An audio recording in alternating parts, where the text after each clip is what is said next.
Présidence du Sénat, le général Richard Avalmanan officiellement investi.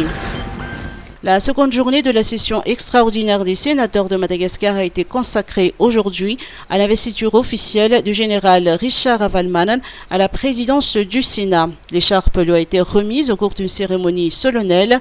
Les 15 sénateurs présents ont voté à l'unanimité comme nouveau président du Sénat le général Richard Avalmanan qui remplace désormais Irmanan Razafmayev. Hier, après l'ouverture de la session extraordinaire du Sénat, les sénateurs avaient décidé d'un commun accord de destituer le président du Sénat, Irmanan Razafmayev. Rappel des faits, la conjoncture sociopolitique actuelle, caractérisée par le mouvement de revendication du collectif des candidats, ainsi que des récentes révélations et le revirement quelque peu inattendu du président du Sénat, Irmanan Razafmayev, ont abouti à une session extraordinaire du Sénat. Ce dernier s'est rendu au palais de Verdanouskil pour ouvrir cette session hier matin. Il avait toutefois déclaré que celle-ci n'était pas conforme à la Constitution et ne devrait donc pas avoir lieu. Après avoir mis un terme à cette réunion, puis décliné la remise officielle de l'écharpe à son remplaçant, il a quitté la salle. Les sénateurs présents ont néanmoins poursuivi la réunion sous l'égide cette fois-ci du vice-président et membre du bureau permanent Nicolas Rabemalanzaj. Élection présidentielle, Andraduel fait campagne à Ambilebe et Ambans. Si le collectif des candidats poursuit son mouvement de revendication dans la ville d'Antananarivo, Andraduel continue de faire campagne en vue du scrutin présidentiel. Toujours dans le nord du pays, le candidat numéro 3 du bulletin unique a été hier et aujourd'hui à Ambilebe, puis à Ambans. Dans ces localités qu'il a visitées, Andraduel a toujours annoncé sa détermination à aller vers les élections et à développer Madagascar. Devant la population et ses partisans d'Ambilebe, il a promis la continuité de ses réalisations en termes d'infrastructures publiques telles que des hôpitaux. Pour donner de l'emploi à la population d'Ambilebe, il a promis l'installation d'une usine de transformation d'éthanol ainsi que d'un centre thermal à Betsik. Après Ambilebe, le candidat numéro 3 est allé à la rencontre de la population d'Ambans où il a été accueilli par une marée humaine.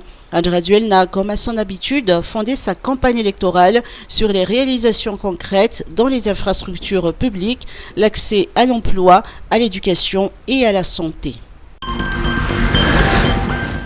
Industrie extractive, Madagascar au tournant de sa troisième validation de l'EIT. Madagascar est au tournant de sa troisième validation pour intégrer les pays membres de l'EIT. La grande île était et est toujours candidat depuis 2008, a rappelé le directeur exécutif par intérim de l'EIT Madagascar, Sergio Clermarc, en marge d'un débat public hier au Mining Business Center d'Ivatu. L'EIT Madagascar, constitué d'un comité national composé de la société civile, des industries extractives et de l'administration minière, a organisé ce débat autour du thème « Les enjeux de la transparence du secteur extractif à Madagascar ».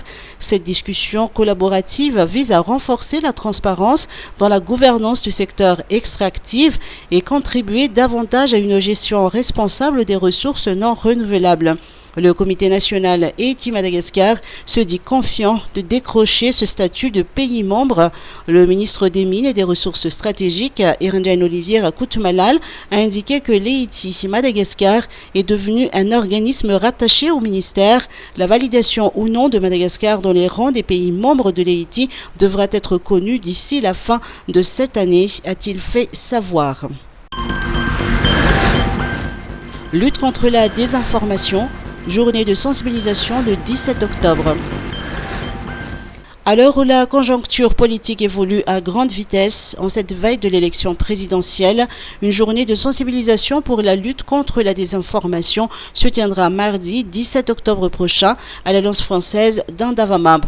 L'événement sera co-organisé par Transparency International Initiative Madagascar, Friedrich Ebert Stiftung Madagascar, Action Média Francophone Madagascar et la représentation de l'OIF dans l'océan Indien.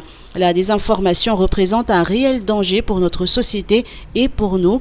En période électorale, elle peut porter préjudice au processus électoral, ont souligné les promoteurs de cet événement. La journée de sensibilisation consistera à faire connaître le concept de désinformation et à trouver ensemble les moyens de s'en défaire tout en apprenant à identifier ce qu'est l'information.